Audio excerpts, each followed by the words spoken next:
రాష్ట్రాన్ని అభివృద్ధి చేయటమే కాకుండా ఇచ్చిన హామీలను నెరవేరుస్తున్నామన్నారు ప్రభుత్వ వైపు Kancharla Srikanth. RTC vice chairman Muniratnam Visakha steel ప్లాంట్ను అన్ని విధాల అభివృద్ధి చేస్తామన్నారు. గత 5 ఏళ్లలో విశాఖ స్టీల్ ప్లాంట్ను వైసీపీ ప్రభుత్వం నిర్వీర్యం చేసిందని విమర్శించారు. ఎన్నో వేల మంది జీవనాధారం పొందుతున్న ప్లాంట్ను వైసీపీ హయాంలో మూసేశారని, విశాఖ స్టీల్ ప్లాంట్ ప్రైవేటీకరణ కాకుండా టీడీపీ అడ్డుకుందని, ఉక్కు కర్మాగారానికి లాభాలు వచ్చే విధంగా సీఎం చంద్రబాబు ప్రణాళికలు సిద్ధం చేస్తున్నారని వెల్లడించారు. సిగ్గు లేకుండా వైఎస్ఆర్సీపీ నాయకులందరూ మాట్లాడుతుంటే ప్రజలు అన్నీ గమనిస్తున్నారు. ఏమి చేస్తుంది, ఏ ప్రభుత్వం ఏం చేసింది, ఏ ప్రభుత్వం ఏం చేయబోతుంది అనేది గమనిస్తూ ఉన్నారు. మీ మొహాన వాళ్ళు మిమ్మల్ని తరివేసే రోజులు కూడా దగ్గరలో ఉన్నాయి. మీరు ప్రతిపక్షంలో ఉన్నప్పుడైనా సరే, కనీసం 11 సీట్లు వచ్చాక అయినా సరే చేసిన తప్పులు తెలుసుకొని ముందుకు వెళ్ళకపోతే ప్రజలే మిమ్మల్ని బుద్ధి చెప్పేటటువంటి పరిస్థితులు ఉన్నాయి. ఈరోజు రాష్ట్రంలో ఒక పాజిటివ్ వాతావరణం వెళ్తూ ఉంది.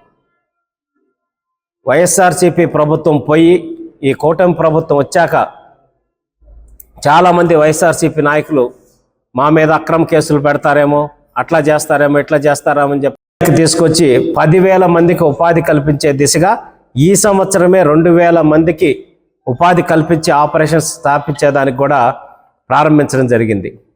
ఇంకెన్నో ఐటీ కంపెనీలు కూడా ఈరోజు వైజాగ్కి వస్తున్నాయి, ఏర్పాటు చేస్తున్నారు. అట్లాగే అమరావతిలో కూడా ఇంకా కొన్ని ప్లాన్ చేస్తూ ఉన్నారు.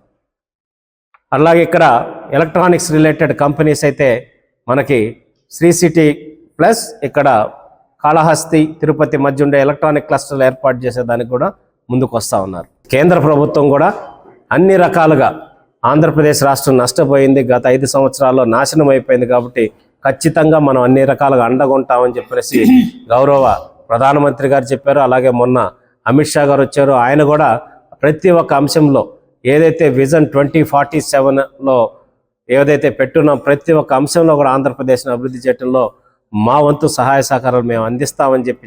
స్టీల్ ప్లాంట్ గురించినటువంటి అంశం మన అందరికీ తెలుసు.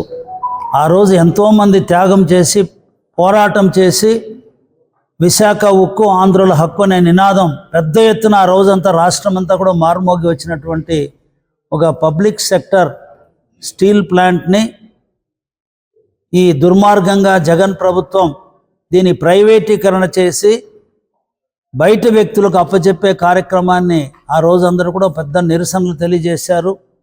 విశాఖ